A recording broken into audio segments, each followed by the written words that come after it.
آج ایک کل کی حد تک تو دلچسپ خبر، لیکن بعد میں جب اس کے اوپر تفصیل میں گئے، اس کو پرسو کیا، تو وہ ایک تکلیف دہ حقیقت کے طور پر بات سامنے آئی۔ پہلے تو وہ ایک بالکل جوک سا ہی لگا کہ جام شورو یونیورسٹی میں ایک پرچہ ہو رہا تھا اسلامک اسٹڈیز کا، تو اس میں ایم سی کیوز جو ہوتے ہیں، مختلف چھوٹے چھوٹے سوال جس میں یس نو کرنا ہے یا 2-3 آپشن دیتے ہیں، تو اس میں سے کہتے ہیں کہ صحیح والا جو ہے اس کو ٹک کریں۔ تو اس میں ایک تفسیرات احمدیہ نام کی تفسیر تھی، تو انہوں نے کہا کہ جی یہ بتائیں، ایک ظاہر ہے اس میں درست نام ہوگا جو احمد جیون تھا جو مفسر تھے، اور 2 ساتھ انہوں نے دھوکہ دینے کے لیے نام ڈالے ہوئے ہوتے ہیں، یا اس میں کنفیوز کرنے کے لیے، تاکہ جس کو ایگزیکٹ پتہ ہے وہ وہاں پر نشان لگائے، باقی تکا لگانے والے ہیں وہ غلط جگہ پہ لگا دیں گے۔ اتنی سی بات تھی۔ اس میں جو 2 نام دیے ہوئے تھے، اس میں ایک غلام احمد پرویز کا نام دیا ہوا تھا اور ایک مرزا غلام احمد قادیانی بانی جماعت احمدیہ کا۔ تو اس پہ جناب طوفان کھڑا ہو گیا پہلے سوشل میڈیا میں، اور سوشل میڈیا میں تو خیر کچھ بھی آپ کریں اور اس میں ٹرینڈ بنانے میں آپ کو کتنی دیر لگتی ہے، لیکن حیرت یہ ہوئی کہ مین سٹریم میڈیا میں جو نیوز 92 ان کو سکون نہیں آیا جب تک انہوں نے اس کے لیے ایک مفتی، ایک علامہ اور صاحبزادہ حامد ان کو لے لیا، اور پھر یہ پوچھا کہ جناب بتائیں جناب یہ کیا ہو گیا، تو پھر انہوں نے بھی ظاہر ہے جو ان کی سمجھ میں آیا کہ یہ آئین کی خلاف ورزی ہو گئی ہے، یہ قانون اور اسلام اور شریعت کے تو یہ خلاف تھی ہی بات، اب تو یہ آئین پاکستان کے بھی خلاف ہے۔ کیا خلاف ہے یہ بعد میں اس پہ بات کرتے ہیں۔ آئین پاکستان اور ریاست پاکستان کے قوانین ان کے اوپر بھی بات کریں گے، لیکن پہلے یہ سن لیتے ہیں۔ میں ڈائریکٹ ہی میں نے وہ ان کا جو کلپ تھا وہ رکھا ہوا تھا، آپ بھی سن لیجئے اور ساتھ ہم بھی آپ کے مستفیض ہوتے ہیں۔ اسکالر مفتی محمد زبیر صاحب اور سربراہ سنی اتحاد کونسل صاحبزادہ حامد رضا صاحب سے۔ مفتی زبیر صاحب، سب سے پہلے آپ سے بات کرتے ہیں، کہیے گا پیپرز یا ٹیسٹ میں اس طرح سے سوال پوچھا اور قادیانیوں سے متعلق آپشن دینا، آپ اس حوالے سے کیا کہیں گے؟ دیکھیں، بنیادی طور پر تو یہ آئین پاکستان کی بھی خلاف ورزی ہے۔ اس کی وجہ یہ ہے کہ ہمارا قانون اور آئین بالکل وضاحت کے ساتھ یہ بات ہمیں بتاتا ہے کہ قادیانی اپنی تمام عبادت گاہوں کو اور اپنے جو مخصوص مذہبی شعار ہیں ان کو اسلام کے نام سے استعمال نہیں کر سکتے۔ تو جب یہ آئین کے اندر، دستور اور قانون کے اندر واضح طور پر درج ہے، تب ایسی صورتحال کے اندر کسی بھی یونیورسٹی، کسی بھی اسکول اور کالج کے داخلہ ٹیسٹ کے اندر ان کی تفسیر کو باقاعدہ تفسیر قرار دینا، پھر اس کے بارے میں کوشچن کرنا، پھر اس کے بارے میں لوگ طلباء کو جواب دینے پر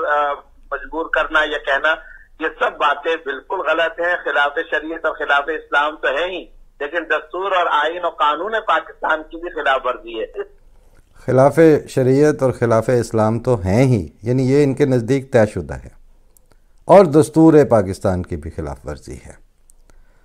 اس کے علاوہ انہوں نے ساتھ ایک مفتی صاحب بھی لیے ہوئے ہیں، اور مجھے تو خیر حیرت ہوتی ہے کہ وہ انسان کے اندر جیسے کہتے ہیں نا تھوڑی بہت شرم ہو تو وہ ڈوب مرے، کہ ابھی 1 ہفتہ تو نہیں گزرا کہ آپ کے مفتیوں نے جو آپ کی بھاد اڑائی ہے پوری دنیا میں، اور اس کے بعد جو تھو ہوئی ہے ود ان پاکستان بھی اور آؤٹ آف پاکستان بھی، اس کے بعد ابھی آپ رجے نہیں ہیں۔ چیک رکھنے کی ضرورت ہوتی ہے، وہ حکومت کو ہوتی ہے کہ اگر وہ اس طرح کے چیک نہ رکھے اور فوری طور پر کارروائی نہ کرے تو مذہبی رائے عامہ میں شدید اضطراب بھی پیدا ہوتا ہے، اشتعال انگیزی بھی پیدا ہوتی ہے، اور پھر خاص طور پر حکومت بھی نشانے پر آتی ہے اور حکومت کو بھی اس کے اوپر برا بھلا کہا جاتا ہے۔ تو یہ اسلامی شاعر کا غلط ترین اور بدترین استحصالی استعمال ہے، اور اس سے وہ اپنے آپ کو یا اپنے مذہبی پیشوا کو گویا مفسرین کی فہرست کے اندر شمار کروا رہے ہیں۔ یہ بالکل غلط ہے۔ میں سمجھتا ہوں کہ اس کے اندر جو ملوث افراد ہیں ان کے خلاف کارروائی کرنی چاہیے، اور اس طرح کی حرکتوں کا آئندہ کے لیے ہمیشہ کے لیے دروازہ بند کیا جانا چاہیے۔ یہ نوٹ فرما لیں کہ مفسر قرآن کے طور پر 3 میں سے ایک نام بانی جماعت احمدیہ مرزا غلام احمد قادیانی کا ہونا اتنا بڑا جرم ہے کہ اس سے آپ کے پاکستان کے آئین اور اسلام کی بنیادوں پر اور جڑ کاٹنے پر حملہ ہوتا ہے. لیکن جو ان کی حرامزدگیاں دیکھتے رہے ہیں آپ اس میں مدرسوں میں، ان کے اوپر میں نے ان صاحبزادہ حامد رضا صاحب سنی اتحاد کونسل کے جو چیئرمین ہیں ان کی کوئی گفتگو نہیں سنی. ان کے اوپر کسی 92 نیوز کو یہ توفیق نہیں ہوئی کہ آؤ جی مفتی صاحب ذرا آپ آ کے بتائیں کہ یہ تو بہت بڑا سانحہ ہو گیا ہے، آپ اب اس پہ کیا کہتے ہیں. یہ ابھی تھوڑا سا حصہ ان کا اور ہے وہ سن لیں پھر اس کے بعد. ساتھ ہی رہے گا صاحبزادہ حامد رضا صاحب، جیسا کہ مفتی صاحب کہہ رہے ہیں کہ یہ آئین کی نفی ہے، تو پھر درس و تدریس میں ایسے سوالات کرنا آپ اس معاملے کو کس نظر سے دیکھتے ہیں؟ سب سے پہلے تو یہ انتہائی قابل مذمت فعل ہے. پاکستان اسلامی جمہوریہ پاکستان ہے اور آئین پاکستان کے تحت مرزائیوں کو، احمدیوں کو، قادیانیوں کو یا لاہوری گروپ یعنی جو بھی آپ نام دے لیں، انہیں غیر مسلم اقلیت ڈکلیئر کیا گیا ہے کہ یہ غیر مسلم ہیں، نان مسلمز ہیں. تو اس قسم کے سوالات اگر ہماری یونیورسٹیز کے اندر طلباء سے پوچھے جائیں گے تو بیسیکلی ان کو ایک دوسرے مذہب کے بارے کے اندر روشنائی یا اسے آشناس کروانے کی کوشش کی جا رہی ہے، جو کہ وائلیشن آف کانسٹیٹیوشن ہے. اور میں سمجھتا ہوں کہ ایچ ای سی کو، وفاقی وزارت تعلیم کو اور حکومت سندھ کو خصوصاً چونکہ یہ سندھ کے اندر واقع ہوا جامشورو یونیورسٹی کے اندر، اس کے اوپر فوری طور کے اوپر ایکشن لینا چاہیے. سندھ کے اندر اس قسم کا واقعہ ہونا یہ ارباب اختیار و اقتدار کے لیے ایک لمحہ فکریہ ہے. اس کی جوڈیشل انکوائری کروانی چاہیے کہ ایسا گنونا واقعہ کیوں ہوا اور کس کی یہ سازش کے تحت ہوا. ایسے یہ جناب سن لیں، مرزا غلام احمد قادیانی صاحب کا نام آ جانا مفسرین کے 1 آپشن کے طور پر یہ اتنا گھنونا واقعہ ہے کہ اس کے اوپر جوڈیشل انکوائری کروانی چاہیے. ارباب اختیار کے لیے لمحہ فکریہ ہے. ان کے لیے یہ لمحہ فکریہ ہے یا نہیں، جوڈیشل انکوائری اس پہ کون سی کانسٹیٹیوٹ ہونی ہے یہ تو ہے بعد کی بات. لیکن ایک بات طے ہوگی کہ آپ جس بدترین واقعے کے اوپر چپ رہے اور پوری دنیا میں آپ پر لعنتیں پڑتی رہیں،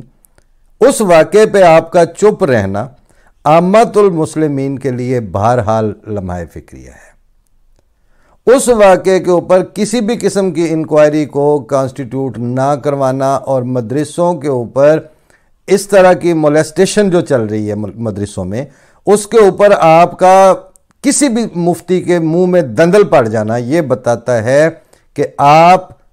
اب مجھے مجبوری ہے کہ میں کہوں کہ آپ سلیپنگ پارٹنرز ہیں اس کے، آپ فیسیلیٹیٹرز ہیں ان کے. آپ کے بے شرمی کا اب یہ لیول آ چکا ہے کہ جو ننگی بے حیائی اور ننگی بدتمیزی اور ننگے انسانیت حرکات ہیں، اس کے لیے آپ میں سے کسی مفتی، کسی سنی اتحاد کونسل اور کسی صاحبزادہ حامد رضا خان کو یہ خیال نہیں آیا کہ اس کے اوپر بھی کوئی انکوائری ہونی چاہیے. بلکہ اس کے الٹ جب بات ہوئی تو یہ ڈنڈے بلے لے کے آگے کہ جناب نہیں خبردار جو مدرسوں کو ہاتھ لگایا تو.